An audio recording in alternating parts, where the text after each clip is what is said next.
ఇక AP assembly సమావేశాలు కొనసాగుతున్నాయి, లైవ్ లో చూద్దాం.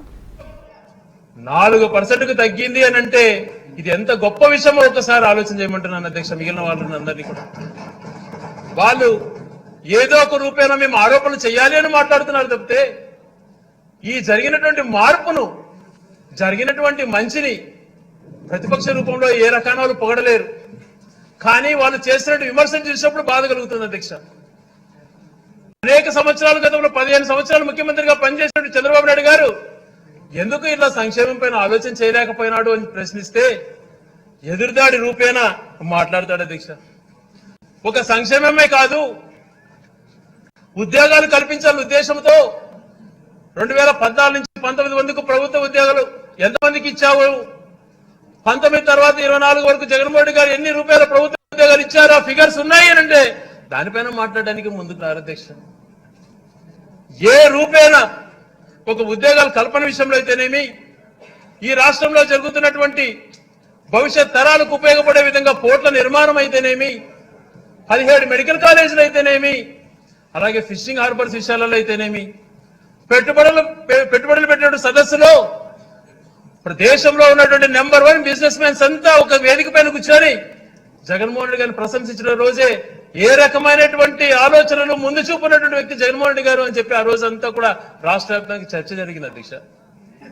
ఇన్ని రూపాయల ఇంత మంచిగా రాష్ట్రం గురించి ఆలోచన చేస్తుంటే కేవలం ఎన్నికల్లో ఎలా లబ్ధి పొందాలా అన్నటువంటి ఆలోచనలతో విమర్శలు చేసేటువంటి పద్ధతి అవలంబిస్తున్నారు తప్పితే కన్స్ట్రక్టివ్ గా ఈ పథకంలో ఇటువంటి తప్పు జరిగింది, ఈ రకమైనటువంటిది ఫలాని వాళ్ళకు చేరలేదు, ఈ రకంగా ఇక్కడ అవినీతి జరిగింది అనేటువంటి మాటలు మాట్లాడే ధైర్యం వాళ్ళకు లేదు అధ్యక్ష.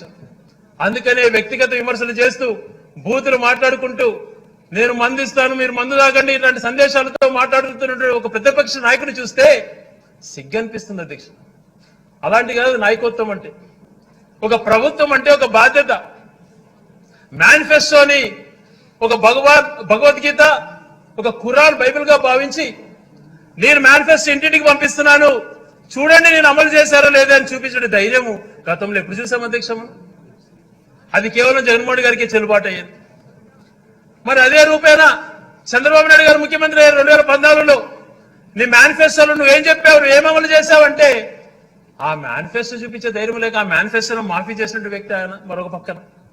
ఇలాంటి వాళ్ళ విమర్శలు చేసేది.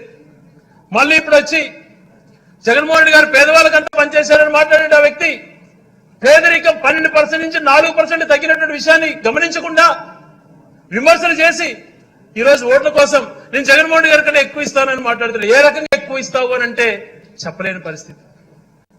అటువంటి వాళ్ళని నమ్మితే పేదవాళ్ళు నష్టపోతారు అధ్యక్ష. ఒక నాయకుడికి ఉండాల్సిన క్రెడిబిలిటీస్ ఉండాలి అధ్యక్ష. ఒక పార్టీలో ఉన్నటువంటి వ్యక్తులు భవిష్యత్తులో ఎన్నికలకు పోయే ముందు ధైర్యం ఉండాలి అధ్యక్ష. ఒక వ్యక్తి మీ గుండెపైన చేసుకొని మీకు మంచి జరిగింటే నాకు అండగా నిలబడండి అనేటువంటి గొప్ప ఆలోచనతో ప్రజలు అడుగుతున్నాడు అని అంటే ఆ నాయకుడి యొక్క గొప్పతనం, క్రెడిబిలిటీ ఒకసారి ఆలోచన చేయమంటున్నాను అధ్యక్ష. నాయకత్వం అంటే అలా ఉండాలి అధ్యక్ష. దాన్ని భరోసాగా తీసుకోవాలి.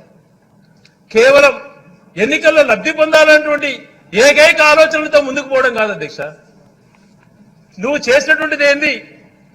ఒక పక్క పరిశ్రమలు చూసి ఆలోచన చేసుకుంటే నీకంటే గొప్పగా పరిశ్రమలు వచ్చినట్టుగా గణాంకాలు తెలుపుతున్నాయి, సభ్యులు తెలియజేశారు. మరొక పక్కన ఫ్యూచర్ ఇన్ఫ్రాస్ట్రక్చర్ కోసం ఈరోజు గల్ఫ్ దేశాలలో అయితేనేమి మిగిలిన దేశాలన్నీ కూడా ట్రేడింగ్ ద్వారా లాభం పొందుతున్నాయి, ఆదాయము ఉద్యోగాలు పెరుగుతున్నాయి. దాన్ని దృష్టిలో పెట్టుకొని ఒక 5 సంవత్సరాలని కళ్ళ ముందర త్వరలో ప్రారంభమయ్యేదని సిద్ధంగా ఉన్నటువంటి పోర్ట్లు వల్ల కనపడవా అధ్యక్ష? ఈ రకంగా అన్ని మంచి చేస్తుంటే లేదు మా విధానం ఒకటే కేవలం బుద్ధ చల్లడమే అన్నటువంటిది మాట కాదు అధ్యక్ష.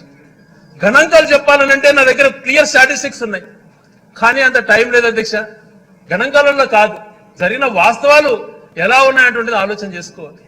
మేము ఈరోజు ఛాలెంజ్ చేస్తున్నాం, ఏ విషయాలైనా మేము చర్చకు రెడీ, మీకంటే కూడా మంచి పరిపాలన అందించాం ప్రజలకు అని చెప్పేటువంటి ధైర్యం మాకుంది. ఫలాని విషయాల్లో మేము కూడా ఇట్లాంటివి చేసామని చెప్పుకునే ధైర్యం వాళ్ళకి ఎందుకు లేదు అన్నటువంటిది ప్రశ్నిస్తున్నాను అధ్యక్ష.